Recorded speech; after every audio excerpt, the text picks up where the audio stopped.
నమస్తే, good afternoon. Media న్యూస్కు స్వాగతం. నేను సోనియారావు. బులెటిన్ల ముందుగా హెడ్లైన్ చూద్దాం. స్పీడ్ పెంచిన సీఎం జగన్, రేపటి నుంచి రోజుకు 4 బహిరంగ సభలు.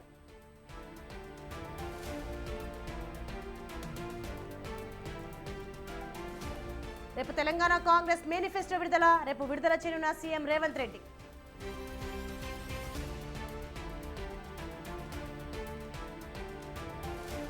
ఇవాళ నుంచి ప్రచార బరిలోకి కేటీఆర్, సికింద్రాబాద్ నియోజకవర్గంలో రోడ్ షో.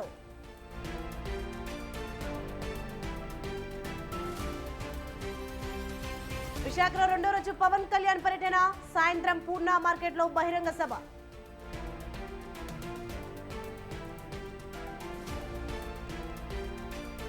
కవిత బెయిల్ పిటిషన్ పై తీర్పు వాయిదా, ఈ నెల 6న తీర్పు వెల్లడిస్తామన్న కోర్టు.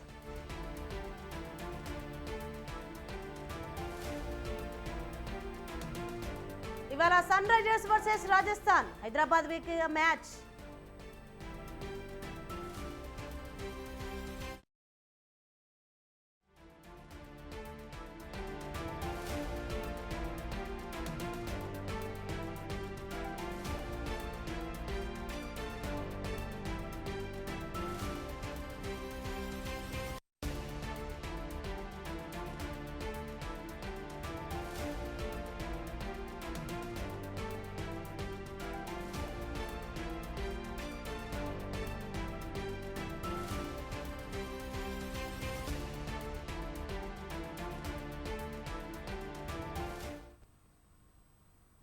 ఎన్నికల ప్రచారంపై సీఎం జగన్ సంచలన నిర్ణయం తీసుకున్నారు. మరో కొత్త కార్యక్రమానికి వైసీపీ శ్రీకారం చుట్టనుంది.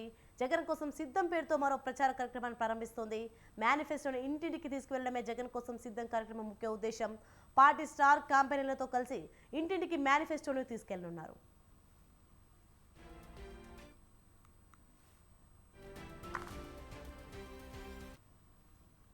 రేపటి నుంచి 4 లేదా 5 నియోజకవర్గాల్లో సీఎం జగన్ క్యాంపెయిన్ చేయనున్నారు. సీఎం జగన్ ఎన్నికల ప్రచారానికి ఇవాళ విరామం తీసుకున్నారు. తాడేపల్లి నివాసంలోనే సీఎం జగన్ ఉన్నారు. ఇప్పటివరకు సాగిన ప్రచారంపై సమీక్ష చేస్తున్నారు. రేపటి నుంచి యథావిధిగా సీఎం ఎన్నికల ప్రచారం చేస్తారు.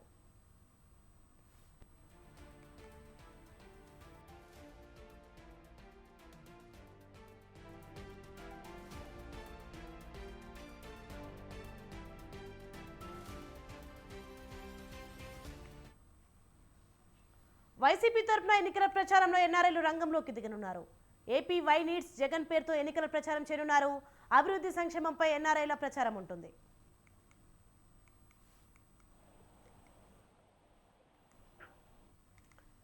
ఇదే అంశంపై మరింత సమాచారం మా ప్రతినిధి రమేష్ ఫోన్లో అందిస్తారు.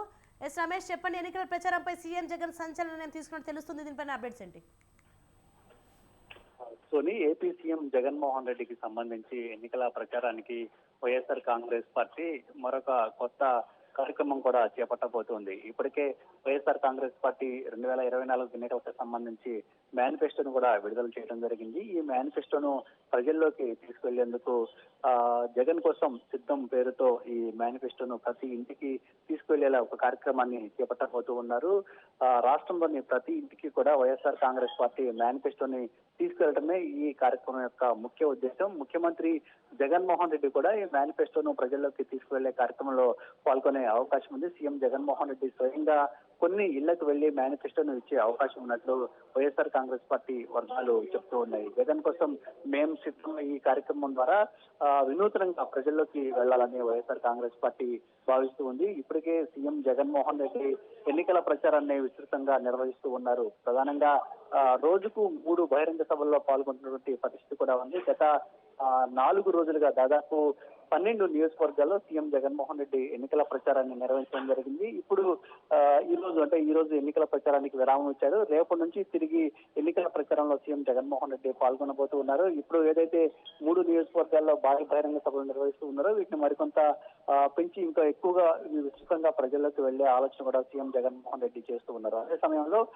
వైసీపీ నుండి ఎన్నికల మేనిఫెస్టోను కూడా ప్రతి ఇంటికి తీసుకెళ్లడం కోసం జగన్ కోసం మేము సిద్ధం కార్యక్రమాన్ని చేపట్టబోతూ ఉన్నారు. దీనికి సంబంధించి మరి కాసేపట్లో వైఎస్ఆర్ కాంగ్రెస్ పార్టీ అధికారికంగా ఒక ప్రకటన చేయబోతుంది. మరోవైపు ఎన్ఆర్ఐలు కూడా వైఎస్ఆర్ కాంగ్రెస్ పార్టీ తరఫున ఎన్నికల ప్రచారానికి సిద్ధమవుతూ ఉన్నటువంటి పరిస్థితి కూడా ఉంది. ఈ 5 ఏళ్ల కాలంలో వైఎస్ఆర్ కాంగ్రెస్ పార్టీ అధికారంలోకి వచ్చిన తర్వాత చేసినటువంటి అభివృద్ధి కార్యక్రమాలు కావచ్చు, అదేవిధంగా సంక్షేమ కార్యక్రమాలు, దీంతో పాటు ఉద్యోగాల కల్పనకు రాష్ట్ర ప్రభుత్వం తీసుకున్నటువంటి కార్యక్రమాలు, రాష్ట్రానికి వచ్చినటువంటి పరిశ్రమలు, ఈ అన్ని అంశాలను కూడా ఎన్ఆర్ఐ విభాగం ప్రతి ఇంటికి తీసుకువెళ్లేందుకు ప్రణాళికలు రచించింది. మొత్తం 175 నియోజకవర్గాల్లో ఈ ఎన్ఆర్ఐ విభాగం కూడా ఈ కార్యక్రమాన్ని ప్రజల్లోకి తీసుకువెళ్లేందుకు సిద్ధమవుతున్నట్టు తెలుస్తుంది. మొత్తంగా వైసీపీ అధినేత జగన్మోహన్ రెడ్డి ఎన్నికల ప్రచారంలో వినూత్నంగా విస్తృతంగా దూసుకెళ్తూ ఉన్నటువంటి పరిస్థితి కూడా ఉంది. మిగిలినటువంటి పార్టీలు అన్నిటికన్నా అత్యంత ముందుగానే సీఎం జగన్మోహన్ రెడ్డి ఎన్నికల ప్రచారాన్ని ప్రారంభించడం జరిగింది. గతంలో సిద్ధం పేరుతో భారీ బహిరంగ సభలు నిర్వహించారు. ఆ తర్వాత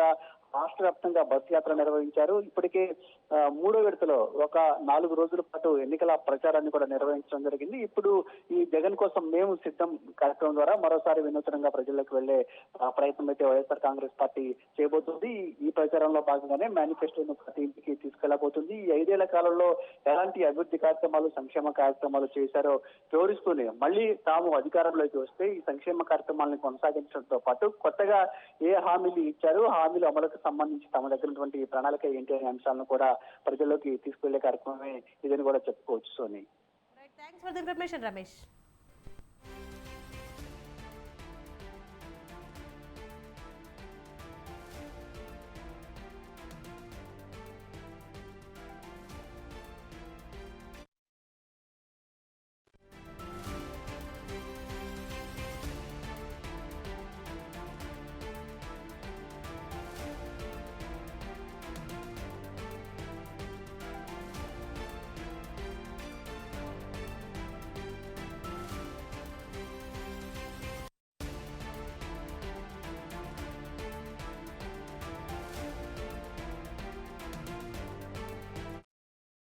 సెలక్షన్ బ్రేకింగ్ న్యూస్ చూస్తున్నాం. మనం శ్రీకాకుళం జిల్లా పాలకొండలో జనసేన అధినేత పవన్ నేడు పర్యటించనున్నారు.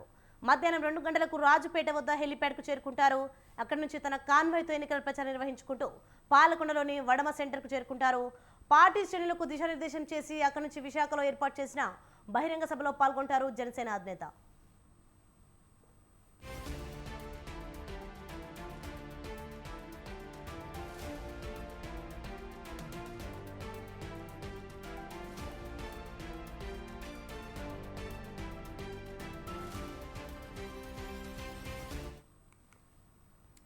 శ్రీకాకుళం జిల్లా పాలకొండలో జనసేన అధినేత పవన్ నేడు పర్యటించనున్నారు. మధ్యాహ్నం 2 గంటలకు రాజుపేట వద్ద హెలిప్యాడ్ కు చేరుకుంటారు. అక్కడి నుంచి తన కాన్వాయ్తో ఎన్నికల ప్రచారం నిర్వహించుకుంటూ పాలకొండలోని వడమా సెంటర్ కు చేరుకుంటారు. పార్టీ శ్రేణులకు దిశానిర్దేశం చేసి అక్కడి నుంచి విశాఖలో ఏర్పాటు చేసిన బహిరంగ సభలో పాల్గొంటారు జనసేన అధినేత.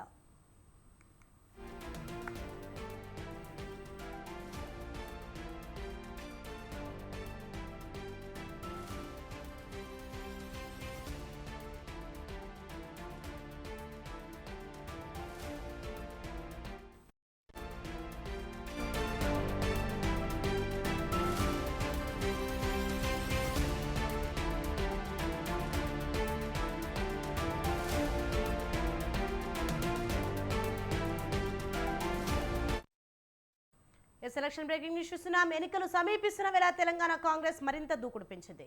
రేపు తెలంగాణ కోసం ప్రత్యేకంగా రూపొందించిన కాంగ్రెస్ మేనిఫెస్టో రిలీజ్ చేయనున్నారు ఆ పార్టీ నేతలు. రేపు ఉదయం 11 గంటలకు CM Revanth Reddy manifesto release చేస్తారు. కేంద్రంలో కాంగ్రెస్ వస్తే తెలంగాణకు ఏం చేయనుందో వివరించనున్నారు. ముఖ్యంగా విభజన హామీలు, ప్రత్యేక ఐటీ కారిడార్, ఇంటర్నేషనల్ స్కూల్స్ ఏర్పాటు హామీలు ఇచ్చే ఛాన్స్ ఉన్నట్లు తెలుస్తోంది.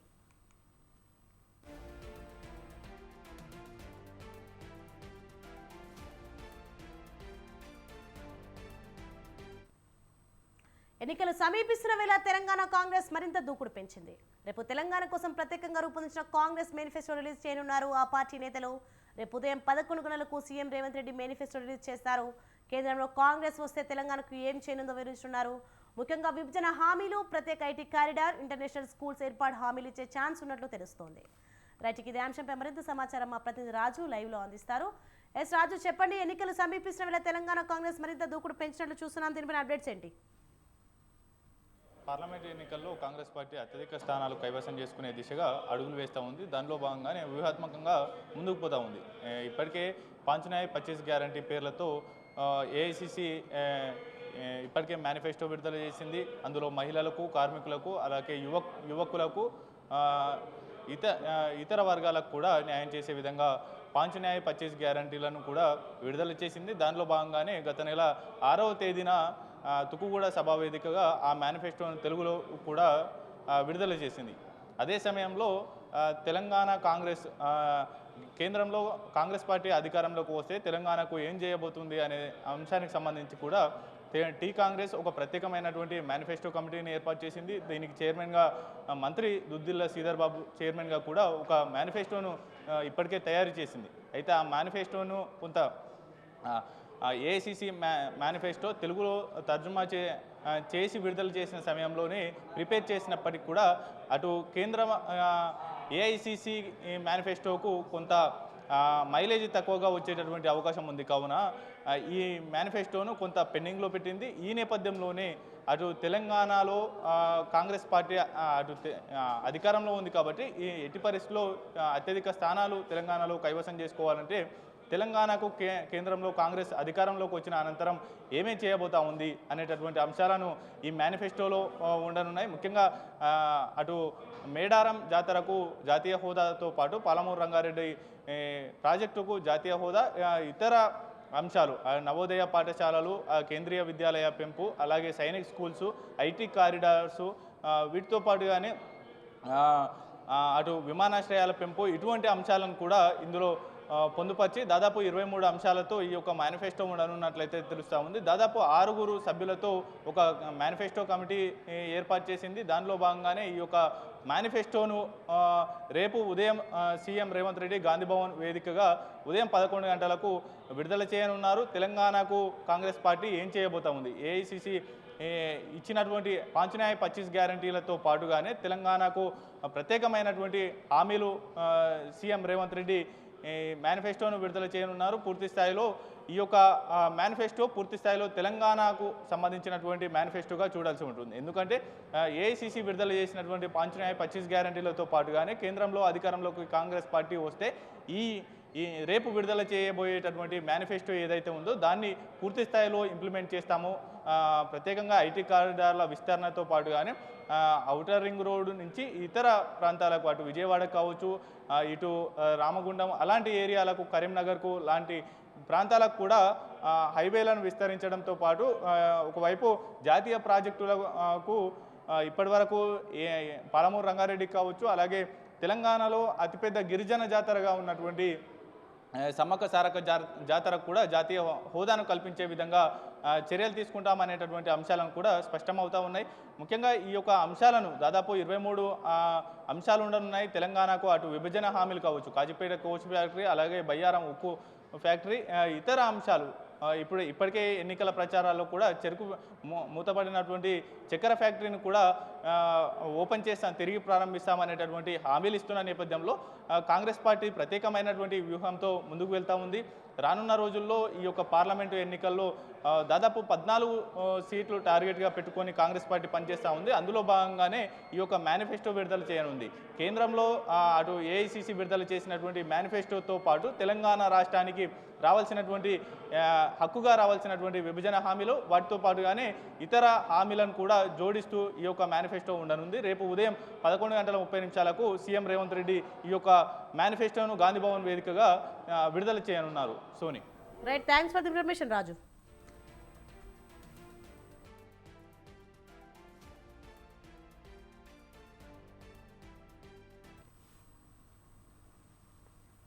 తెలంగాణలో పార్లమెంట్ ఎన్నికల పోరు హోరాహోరీగా సాగుతోంది. బీజేపీ, బీఆర్ఎస్, కాంగ్రెస్ల మధ్య ప్రధాన పోటీతో త్రిముఖ పోరు నెలకొంది. అయితే బీఆర్ఎస్, బీజేపీ ఎన్నికలో ఒంటరిగా పోటీ చేస్తుండగా కాంగ్రెస్ మాత్రం వామపక్షాలతో జతకట్టి బరిలో దిగింది. ఈ నేపథ్యంలో ఖమ్మంలో కాంగ్రెస్ అభ్యర్థికి మద్దతుగా నిలుస్తున్నారు కామ్రేడ్స్. అయితే ఖమ్మం గుమ్మంలో పొత్తు రాజకీయం కొత్తేమీ కాదు. 2004 నుంచి ప్రతి పార్లమెంట్ ఎన్నికల్లోనూ ఇది కంటిన్యూ అవుతుండగా ప్రతి పార్లమెంట్ ఎన్నికలకు పరిణామాలు మారిపోతూ వచ్చాయి.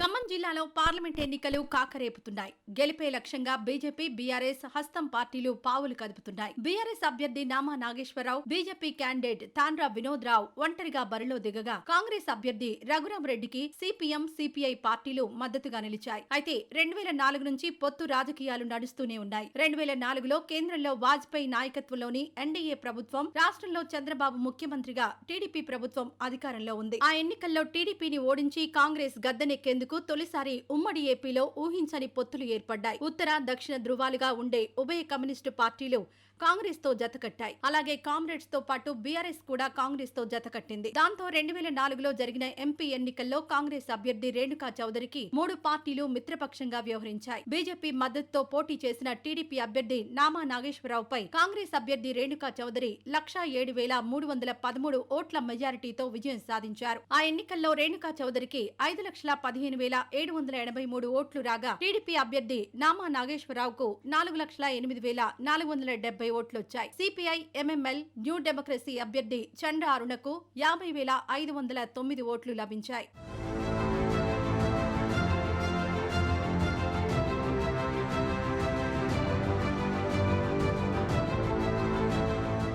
ఐదేళ్లు గడిచి మళ్లీ పార్లమెంట్ ఎన్నికలు వచ్చే నాటికి మిత్రపక్షాలు శత్రుపక్షాలుగా మారాయి. 2004లో కాంగ్రెస్ అభ్యర్థి రేణుకా చౌదరికి మిత్రపక్షాలుగా ఉన్న సిపిఎం, సిపిఐ, బీఆర్ఎస్ తెలుగుదేశం పార్టీతో జతకట్టాయి. 2009 ఎన్నికల్లో తెలుగుదేశం పార్టీ అభ్యర్థి నామా నాగేశ్వరరావుకు కామ్రేడ్స్ తో పాటు గులాబీ దళం అండగా నిలిచింది. ఆ ఎన్నికల సమయంలో రాష్ట్రంలో కాంగ్రెస్ ప్రభుత్వం అధికారంలో ఉంది. దాంతో ప్రతిపక్షంలో కాంగ్రెస్ ఉండగా మద్దతిచ్చిన సిపిఐ, సిపిఎం, బీఆర్ఎస్ కాంగ్రెస్ అధికారంలో ఉన్నప్పుడు శత్రుపక్షాలుగా మారి ప్రతిపక్షంగా ఉన్న టీడీపీకి మిత్రపక్షాలుగా మారాయి. 3 పార్టీల మద్దతుతో బరిలో దిగిన టీడీపీ అభ్యర్థి నామా నాగేశ్వరరావు తన ప్రత్యర్థి రేణుకా చౌదరిని ఓడించి 1,24,000కు పైగా ఓట్ల మెజారిటీతో ఘన విజయం సాధించారు. నామాకు 4,69,368 ఓట్లు రాగా, కాంగ్రెస్ అభ్యర్థి రేణుకా చౌదరికి 3,44,920 ఓట్లు లభించాయి. 2004, 2009 ఎన్నికల్లో రేణుకా, నామా గెలుపులో సిపిఐ, సిపిఎం, బీఆర్ఎస్లు కీలక పాత్ర పోషించాయి.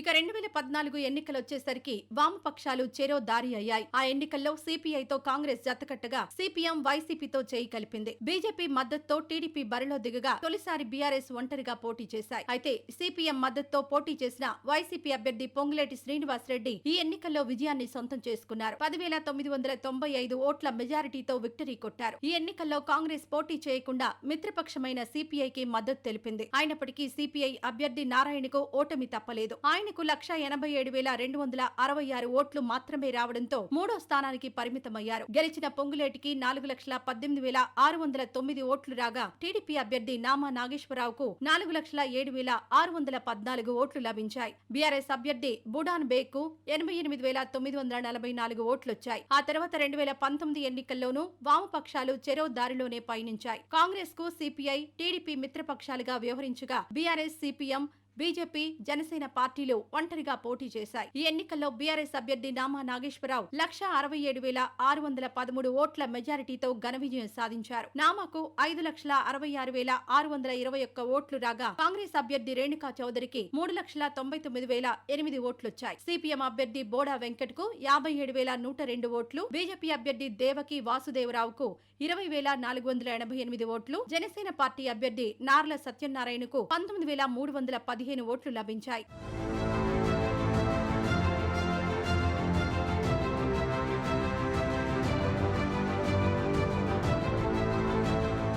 ఇక ప్రస్తుతం జరుగుతున్న పార్లమెంట్ ఎన్నికల్లోనూ పొత్తులు ఆసక్తికరంగా మారాయి. గత ఏడాది నవంబర్లో జరిగిన అసెంబ్లీ ఎన్నికల్లో కాంగ్రెస్ తో చేతులు కలిపేందుకు నిరాకరించి ఒంటరిగా పోటీ చేసిన సిపిఎం ఇప్పుడు ఖమ్మం ఎంపీ ఎన్నికల్లో కాంగ్రెస్ కు మద్దతిస్తోంది. అసెంబ్లీ ఎన్నికల్లో మిత్రపక్షంగా ఉన్న సిపిఐ కూడా కాంగ్రెస్ తో చేతులు కలిపింది. ఈ క్రమంలోనే కాంగ్రెస్ అభ్యర్థి రఘురామరెడ్డి నామినేషన్ కార్యక్రమంలో సిపిఎం, సిపిఐ నాయకులు పాల్గొని మద్దతు ప్రకటించారు. ఇక బీఆర్ఎస్ అభ్యర్థి నామా నాగేశ్వరరావు ఒంటరిగానే బరిలో నిలిచారు. ఎన్డీఏలో భాగస్వామి పక్షాలైన తెలుగుదేశం, జనసేన పార్టీలు తెలంగాణ ఇంకా మద్దతుపై ఎలాంటి ప్రకటన చేయకపోవడంతో బీజేపీ అభ్యర్థి తాండ్ర వినోద్ రావు కూడా ఒంటరిగానే ఎన్నికల బరిలో నిలిచారు. అయితే కాంగ్రెస్ అధికారంలో ఉండడంతో రఘురామరెడ్డి విజయం సునాయాసమేనన్న టాక్ వినిపిస్తోంది. అయినప్పటికీ పొత్తులతో బరిలో దిగింది హస్తం పార్టీ. మరి కాంగ్రెస్, బీజేపీ, బీఆర్ఎస్ ల మధ్య హోరాహోరీ పోరుతో ఈ ఎన్నికల్లో విజయం ఎవరిని వరిస్తుందో చూడాలి మరి.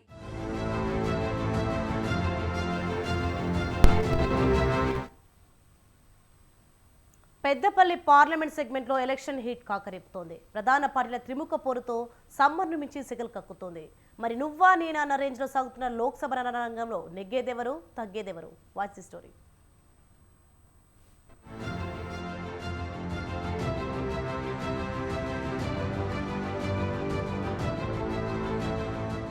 బొగ్గుగనులతో గోదావరి నదికి ఇరువైపులా విస్తరించి ఉన్న పెద్దపల్లిలో పార్లమెంట్ పోరు ఆసక్తిగా మారింది. ఇక్కడ కార్మికుల ఓట్లే కీలకం. రేసు గుర్రాల తలరాతలు మార్చేది వీళ్లే. పెద్దపల్లి జిల్లాలో రామగుండం, మంచిర్యాల జిల్లాలో శ్రీరాంపూర్, మందమర్రి, బెల్లంపల్లిలో ఉన్న మొత్తం కార్మికుల సంఖ్య 27,784. వీరు కాకుండా కాంట్రాక్టు కార్మికులు సుమారు 25,000 మంది విధులు నిర్వర్తిస్తున్నారు. అయితే వీరే కాకుండా కుటుంబ సభ్యులను కలుపుకుంటే ఒక్కో ఇంట్లో సగటున 4 ఓట్లైనా ఉంటాయని అంచనా వేస్తున్నాయి పార్టీలు. ఈ లెక్కన సుమారు 2 లక్షలకు పైగా ఓట్లు కీలకంగా మారనున్నాయి. ఇక వీరితో పాటు రిటైర్డ్ కార్మికులు, వారి కుటుంబీకుల ఓట్లు మరో 50,000 వరకు ఉంటాయని అంచనా. దీంతో కార్మికులను తమ వైపుకు తిప్పుకుంటే ఈజీగా 2.5 లక్షల ఓట్లు తమ ఖాతాలో పడ్డట్టే అన్న వ్యూహంలో ఉన్నారు పార్టీ నేతలు.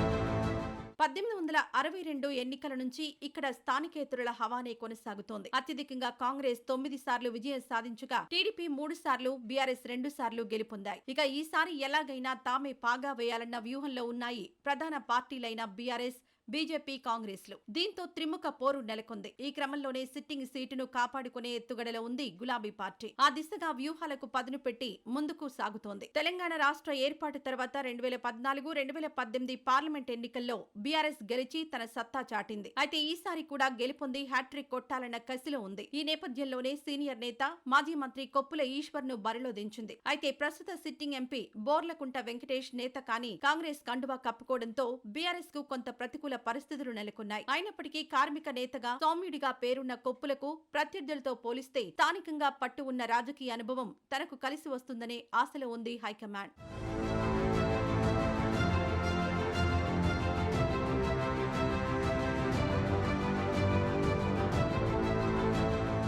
మరోవైపు ఈసారి ఎలాగైనా బోణీ కొట్టాలని తహతహలాడుతోంది బీజేపీ. అందుకు తగ్గట్టుగా వ్యూహాత్మకంగా అడుగులు వేస్తోంది. ఇటీవలే కాంగ్రెస్ నుంచి వచ్చిన గోమాసే శ్రీనివాస్ కు టికెట్ ఇచ్చి పోటీకి దించింది. గత ఎన్నికల నుంచే కమలం పార్టీ ఇక్కడి నుంచి బరిలో నిలుపుతోంది. సంస్థాగతం బలోపేతం కాకపోవడం, గత అసెంబ్లీ ఎన్నికల్లో మంచిర్యాల మినహా ఎక్కడా ఆశించిన ఓట్లు రాకపోవడం, అలాగే పార్టీలో వర్గ పోరు లాంటి లెక్కలతో విజయం అంత సులువేం కాదన్న టాక్ వినిపిస్తోంది. అయితే ప్రధాని మోదీ చరిష్మా, కేంద్ర ప్రభుత్వ పథకాలను నమ్ముకున్నారు కమలనాథులు. ఆ దిశగానే విస్తృత ప్రచారం చేస్తున్న నాయకులు ఈసారి గెలుస్తామన్న ధీమాలో ఉన్నారు. దీనికి తోడు పెద్దపల్లి సిట్టింగ్ ఎంపీ వెంకటేష్ నేత కానీ తమ కండువా కప్పుకోవడం కలిసొస్తుందన్న ఆశాభావంలో ఉన్నారు.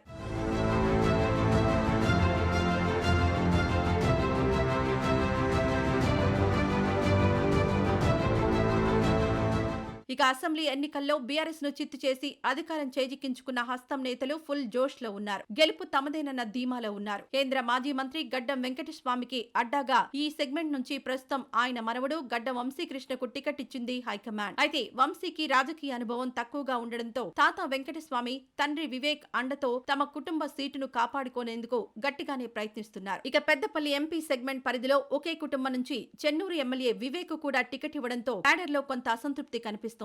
మరోవైపు మాలలకే ప్రాధాన్యం ఇవ్వడంపై మాదిగలు గుర్రుగా ఉన్నారు. అయితే అసెంబ్లీ ఎన్నికల్లో 7 స్థానాల్లోనూ హస్తం హవా కొనసాగడం వంశీకి కలిసొచ్చే అవకాశం ఉందన్న ఆశాభావంలో ఉన్నారు.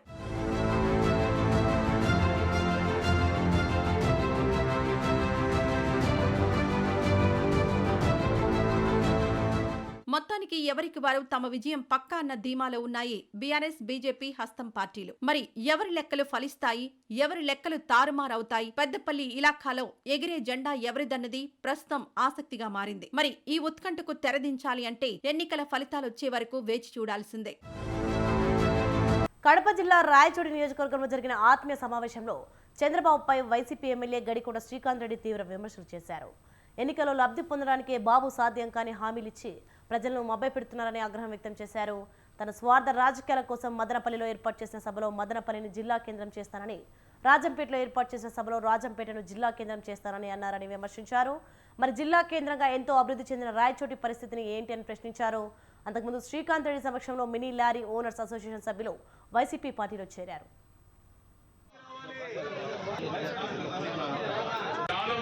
అనేక రకాలుగా మాట్లాడుతుంటారు, ఆటో వాళ్ళకి ఎందుకు 10,000 అని చెప్పి. ఆయన పాదయాత్రను గమనించాడు అది ఎంత అవసరం వాళ్ళకు అని చెప్పి.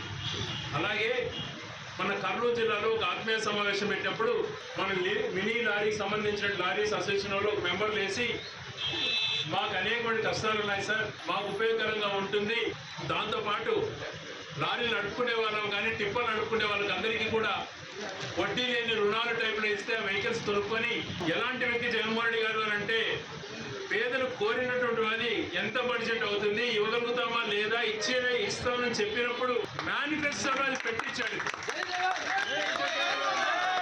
మీ కుటుంబాలకు మంచి జరిగే విధంగా ఖచ్చితంగా చేసి తీద్దామని మాటిస్తున్నాం. లారీలకు టిప్పర్లకు బీమా చేర్చినందుకు మీ తరఫున జగన్మోహన్ రెడ్డి గారు. బీఆర్ఎస్ ఎమ్మెల్సీ కవిత దాఖలు చేసుకున్న బెయిల్ పిటిషన్లపై తీర్పును కోర్టు వాయిదా వేసింది. కవిత బెయిల్ పిటిషన్లపై ఇప్పటికే వాదనలు పూర్తి కాగా తీర్పును ఇవాళకి వాయిదా వేసింది. అయితే మరోమారు తీర్పును వాయిదా వేసిన కోర్టు తెలిపింది, ఈ పిటిషన్లపై ఈ నెల 6న తీర్పు వెలువరిస్తామని న్యాయమూర్తి స్పష్టం చేశారు.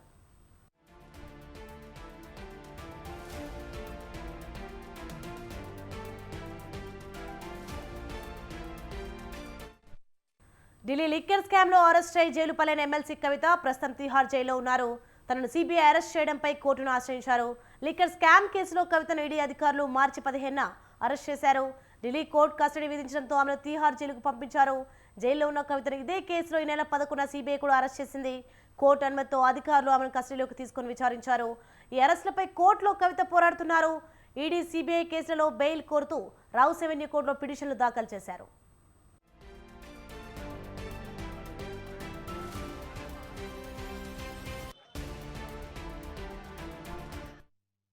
తొలుత మధ్యంతర బెయిల్ కోసం కవిత దాఖలు చేసిన పిటిషన్ను కోర్టు తోసిపుచ్చింది.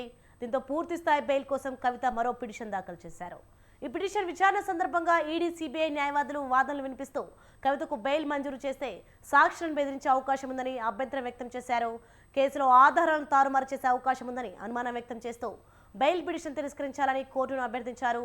అటు కవిత తరపున వాదనలు కూడా విన్న న్యాయస్థానం ఇవాళ తీర్పు వెలువరిస్తుందని భావించగా మరోసారి వాయిదా వేసింది.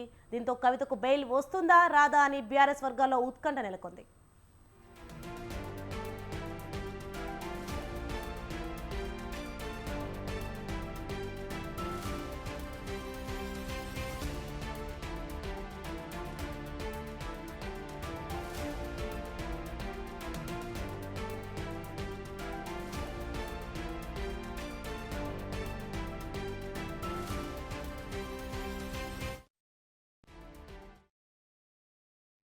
శ్రీకాకుళం జిల్లా వజ్రపు కొత్తూరు మండలం దేవనాల్తడ గ్రామంలో టీడీపీ అభ్యర్థి గౌతు శిరీష ప్రచార రథంపై వైసీపీ ముక్కలు దాడికి పాల్పడ్డాయి. అడ్డుకున్న టీడీపీ నాయకులపై దాడికి తెగబడ్డారు. టీడీపీ అభ్యర్థి శిరీష ప్రచారం జోరుగా సాగడంతో తట్టుకోలేక మంత్రి అప్పలరాజు ఈ దాడికి ప్రేరేపించారని టీడీపీ నాయకులు ఆరోపిస్తున్నారు. ఈ ఘటనపై టీడీపీ శ్రేణులు పోలీసులకు ఫిర్యాదు చేశారు.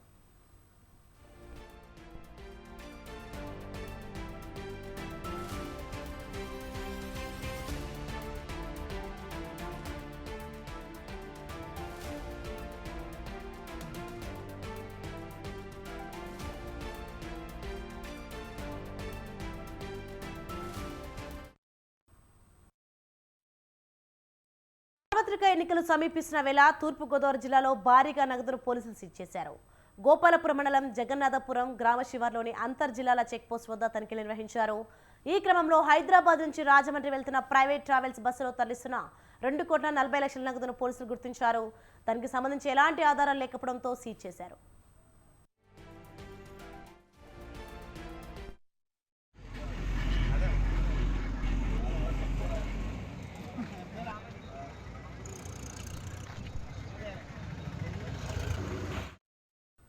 భద్రాద్రి కొత్తగూడెం జిల్లా మందలపల్లి ఎస్ఎస్టీ చెక్పోస్ట్ వద్ద ఫ్లయింగ్ స్క్వాడ్స్ తనిఖీలు నిర్వహించారు. ఈ నేపథ్యంలోనే వారికి 7,33,500 రూపాయల నగదు పట్టుబడింది. సత్తుపల్లికి చెందిన నాగేశ్వరరావు ఎటువంటి పత్రాలు లేకుండా నగదును కారులో తరలిస్తున్నారు. తనిఖీల్లో పట్టుబడిన నగదును అధికారులు సీజ్ చేశారు. సరైన ఆధారాలు చూపిస్తే నగదు విడుదల చేస్తామని, అప్పటి వరకు స్థానిక దమ్మపేట స్టేషన్లోనే ఈ నగదును ఉంచుతామని వివరించారు అధికారులు.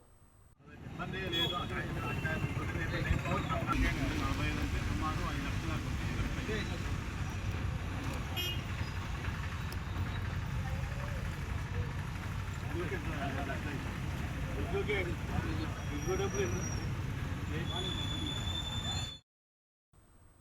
హైదరాబాద్ బోరబండ పోలీసులు ఫ్లాగ్ మార్చ్ నిర్వహించారు. పోలీస్ స్టేషన్ పరిధిలోని కేంద్ర బలగాలతో పాటు బోరబండ పోలీసులు సైట్ 3, సైట్ 1 ప్రాంతాల్లో మార్చ్ చేపట్టారు. ఓటర్లందరూ స్వచ్ఛందంగా వారి ఓటు హక్కును వినియోగించుకునేందుకు తాము ప్రజలకు అండగా ఉంటామన్నారు. ఎస్హెచ్ఓ వీరశేఖర్ శాంతి భద్రతలు కల్పించేందుకు పోలీసులు నిత్యం ప్రజలకు అండగా ఉంటామన్నారు. బోరబండ స్టేషన్ పరిధిలో ఎన్నికలు సజావుగా జరిగేందుకు పై స్థాయి అధికారుల సలహాలు, సూచనలతో భారీ భద్రతా ఏర్పాట్లు చేస్తున్నట్లు చెప్పారు.